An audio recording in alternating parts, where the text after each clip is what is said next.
आपका स्वागत है। पत्रकारों के सवालों पर भड़के केंद्रीय गृह राज्य मंत्री अजय मिश्रा। देखिए पूरा विश्लेषण एनडीटीवी के वरिष्ठ पत्रकार नमस्कार, इशारों में आपका स्वागत है। मैं हूं संकेत उपाध्याय। तो आज हमने जो झुंझलाहट, घबराहट और जिस तरीके की बयानबाजी देखी गृह राज्य मंत्री अजय मिश्र टेनी की, उससे क्या मायने निकाले जाएं। सबसे पहली बात तो ये बता दें कि क्योंकि उन्होंने ये सब पत्रकारों को बोला, तो कोई ऐसी चीज़ नहीं है कि जिसको लेकर के बड़ा हाय तौबा मच जाए कि पत्रकारों से कैसे बात कर ली। पत्रकार हैं, ठीक है, अच्छा, ये कोई नई बात भी नहीं है, ठीक है। जब आप किसी से कुछ सवाल पूछेंगे जो कोई नहीं सुनना चाहता है वो सवाल और नहीं जवाब देना चाहता है, तो ये झुंझलाहट होगी ही। ये तो हमेशा से ही, मतलब इसमें कोई बहुत ज़्यादा पत्रकारों को ऐसे नहीं सोचना चाहिए कि हमारे साथ क्या सलूक कर दिया। ठीक है, ये जानते हुए ही इस प्रोफेशन में आए थे ना। और ये कोई पहले मंत्री तो हैं नहीं जिन्होंने झुंझलाहट दिखाई। मुझे अच्छे से याद है कि 2012-13 का वो दौर, जब कोल गेट, ये गेट, वो गेट, दुनिया जहाँ के स्कैम हो रहे थे, तो जब यूपीए के मंत्रियों से सवाल पूछा जाता तो ऐसी झुंझलाहट तब भी देखी जाती थी। अभी भी मुझे अच्छे से याद है, श्री प्रकाश जायसवाल से जब कोयला मंत्री थे, जब सवाल पूछा गया कोयला ब्लॉक आवंटन को लेकर के, तो 2-3 सवाल के जब जवाब दिए, लेकिन जब सवाल तीखे होने लगे तो उनकी प्रतिक्रिया ऐसी हो गई कि धक्का दे दिया उन्होंने और उनके गार्ड्स ने। मैं एक वर्ड नहीं बोलूँगा, और ये बोल के धक्का दे दिया, हम लोग गिर पड़े। तो खैर, आदत पड़ जानी चाहिए इन सब चीज़ों की पत्रकारों को। बहरहाल, इस झुंझलाहट के मायने वो बड़े अहम हैं। देखिए, अगर इस केस पर आएँ तो ये केस वो था जिसमें हर कदम पर एक गो स्लो, मतलब एक पूरी प्रक्रिया इस तरीके की कि प्रोसेस फॉलो हो रहा है, हम प्रोसेस फॉलो कर रहे हैं। उस चक्कर में ये भी बयान आने लगे कि तो नेताओं की ही साजिश थी, नेताओं ने अटैक किया, तो वो मान लिया गया, फेस वैल्यू पे ले लिया गया। उसके बाद वो विजुअल आ गए जीप से रौंदते हुए। फिर ये हुआ कि भाई देखो, अटैक हुआ था पहले, इस वजह से वो बैलेंस बिगड़ गया और ये एक बड़ी साजिश का कारण है। और फिर एक ये आया कि आशीष मिश्र जो हैं वो तो वहाँ थे ही नहीं, वो तो कहीं और थे। उसके बाद इस बारे में जब बातचीत हुई और वो गायब हो गए, उसके बाद नोटिस चस्पा किया गया। एक नोटिस लगाया, वो नहीं आया, दूसरा नोटिस लगाया, उसके बाद भी कुछ ऐसी स्थिति हुई। धीरे धीरे करके फिर बड़ी लंबी चौड़ी बातचीत पुलिस से, कई घंटों का इन्वेस्टिगेशन, इंटेरोगेशन, और उसके बाद कहीं जा करके गिरफ्तारी हुई, वो भी दबाव में आके। अच्छा, इस सब के चलते अभी पीठ थपथपाई जा रही है कि देखो, एसआईटी, हम लोग किसी को नहीं बचाते हैं, एसआईटी जांच में जो आया वो आया। ऐसा है, ये एसआईटी सुप्रीम कोर्ट ने गठित की है, ये सुप्रीम कोर्ट की द्वारा गठित की गई एसआईटी है, उनका इन्वेस्टिगेशन है। इसमें सुप्रीम कोर्ट ने तय किया है कि कौन कौन अफसर होंगे। तो अगर श्रेय किसी को जाना चाहिए निष्पक्ष जांच का, तो सुप्रीम कोर्ट को जाना चाहिए, ना कि राजनीतिक लोग अपनी पीठ थपथपाएं। बहरहाल, अभी भी इन सब चीज़ों को लेकर के एक तर्क ये दिया जा रहा है कि वो तो आशीष मिश्र टेनी है ना, आशीष मिश्रा जो कि उनके बेटे हैं, वो उनके ऊपर मुख्य आरोपी का आरोप लगा है। जो एसआईटी है, इसने अपनी जांच में पाया है कि सुनियोजित साजिश है और ये हादसा नहीं था, और इसमें मुख्य आरोपी आशीष मिश्रा हैं। तो फिर अजय मिश्र टेनी के पीछे क्यों पड़े हैं भाई सब लोग? गृह राज्य मंत्री क्यों इस्तीफा दें? ये तर्क दिया जा रहा है। बेटे की गलती का भुगतान जो है वो बाप क्यों करे? तो अब इसमें 2-3 तथ्य, आइए उसके बारे में बात करें। तथ्य नंबर 1, अजय मिश्र टेनी जो कि गृह राज्य मंत्री हैं, उन्होंने लगातार बयान दिए जिसमें बयानों में उन्होंने ये कहा मेरा बेटा वहां था ही नहीं। अब एसआईटी की जांच कह रही है कि वो मुख्य आरोपी है। तो एक ही चीज हो सकती है, या तो एसआईटी झूठ बोल रही है या अजय मिश्र टेनी झूठ बोल रहे हैं। एसआईटी जो है उसने अपनी जांच अदालत को दे दी है, वो एक संवैधानिक एजेंसी है, वो जांच कर रही है।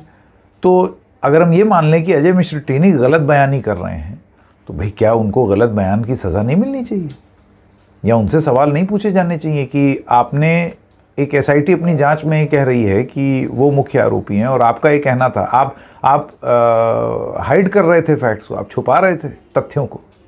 ये हो गई एक बात। दूसरी बात ये है, किसानों का ये कहना है कि हर स्टेप पर अगर आप देखें इस पूरे मामले में, चाहे किसानों को दोष देना, उसके बाद ये बोलना कि किसानों ने पत्थर मारा जिसकी वजह से ये हुआ, फिर ये कहना कि वो वहाँ थे ही नहीं, और भी तमाम किस्म की बातें की गई। वो सब एक एक करके परत दर परत एक्सपोज होती रहीं और जनता के सामने सच आता रहा।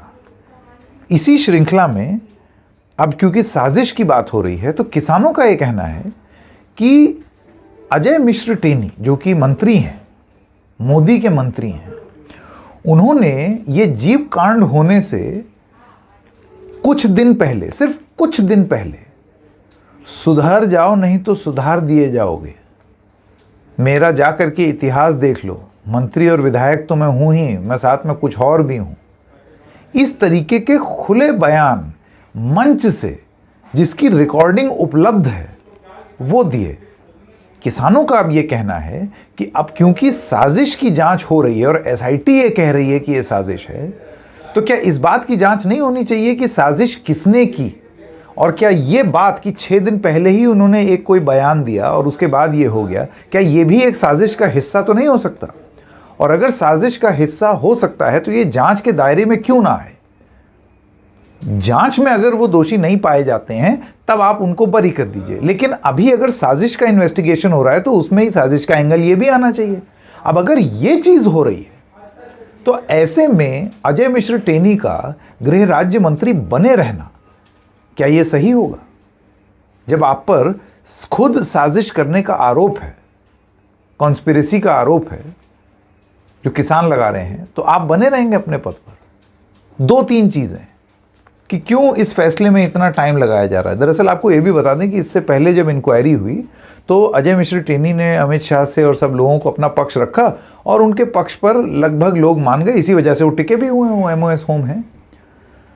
उन्होंने अपनी पार्टी को यह कन्विंस कर दिया कि भाई मैं दोषी नहीं हूं और ना ही मेरा परिवार दोषी है।